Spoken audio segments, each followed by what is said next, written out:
इनके मन में कुछ बात है वो सुन लीजिए। आप लोग क्यों बैठी हैं? तनी खड़ा होकर अपना बहिनिया के मनोबल बढ़ावस हो। साथ में होगा।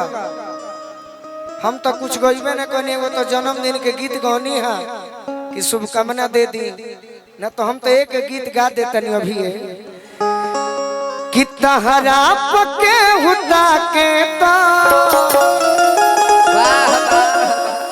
तोहरा पके हुदा के तकलीफ हो खेला।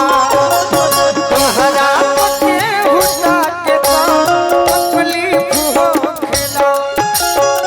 तोहरा पके एगो केने भागल अरे समावा होने बिया अरे सचा तहरा पके हुदा के तकलीफ हो खेला। तहरा पके हुदा के तकलीफ हो खेला। झलको सके बुझा के तो झलको सके बुझा के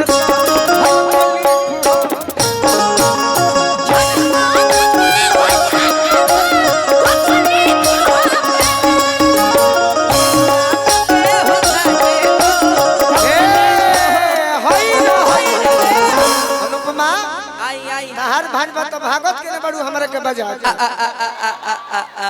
हम लोग के समझा देने के लोग तहार गीत सुनी कि मोहब्बत का के करो से हर गलतियां हो गई। कि मोहब्बत का के करो से हर गलतियां हो गई। नीलाम उनका इश्क में लड़कियां कहती है कि मोहब्बत करके तो हमरा से बहुत बड़ गलती हो गई रही, लेकिन गलती एगो ही हो गई कि जीवन में कि नीलाम उनका इश्क में इज्जतियां हो गई। नीलाम उनका इश्क में इज्जतियां हो गई। मोहब्बत का के करो से गलतियां के करो से गलतियां हो गई।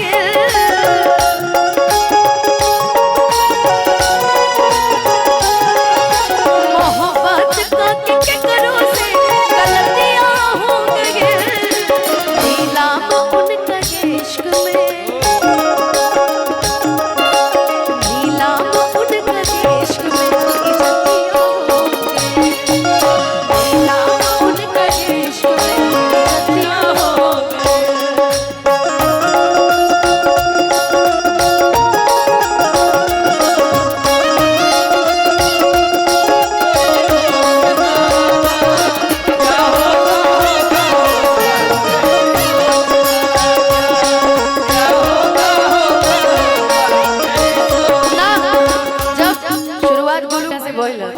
जहर जिंदगी में जहर जिंदगी में घोराबू तबाह करबू। जहर जिंदगी में घोराबू तबाह करबू। हमर बोले मुहम्मा देखबू जे बियाह करबू। हमर बोले मुहम्मा देखबू जे बियाह करबू। मुहम्मा देखबू जे बियाह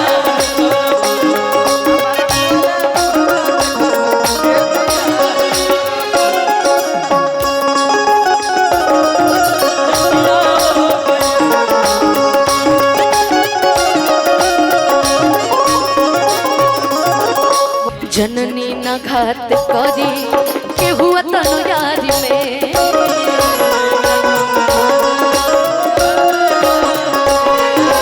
हमहु धराई गईनी दिल के बीमारी में।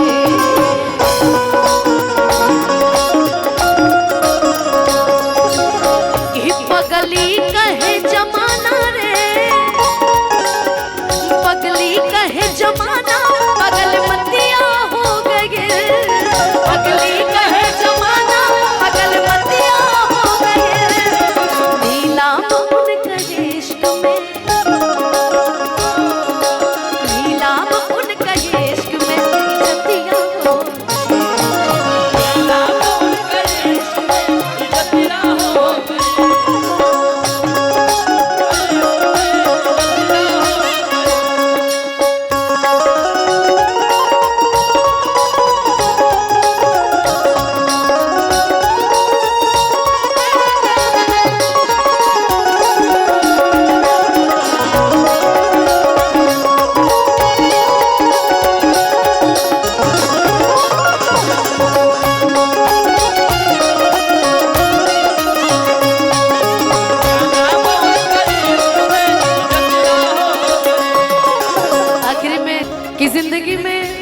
अफसोस हो जाला कबो कबो अपना फैसला पर।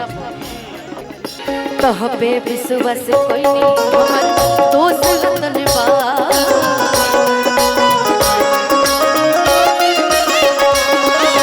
काहे के प्यार कोई नहीं अफसोस रतन बा।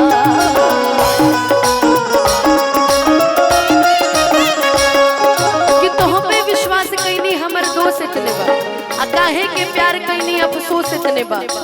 कि जनवा के दुश्मन जख्मी के जख्मी जख्मी भैया के देख लो बड़ो देखो जो चंदन टीका मार के बैठल बनी। कि जनवा के दुश्मन जख्मी के सूरतिया हो गए, जनवा के दुश्मन जख्मी के सूरतिया हो गए। नीलाम उनका इश्क में, नीलाम उनका इश्क में इज्जतियां हो गई, नीलाम उनका इश्क में इज्जतियां हो गई, नीलाम उनका इश्क में इज्जतियां हो गई, नीलाम उनका इश्क में इज्जतियां हो गई, नीलाम उनका इश्क में इज्जतियां।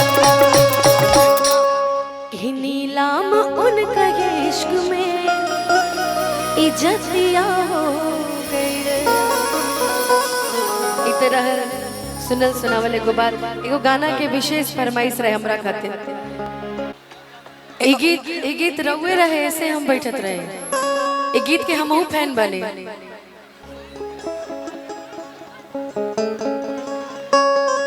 यहाँ के गीत से शुरुआत कैनी है, इतना खूबसूरत गीत यही गीत पर यही तर्ज पर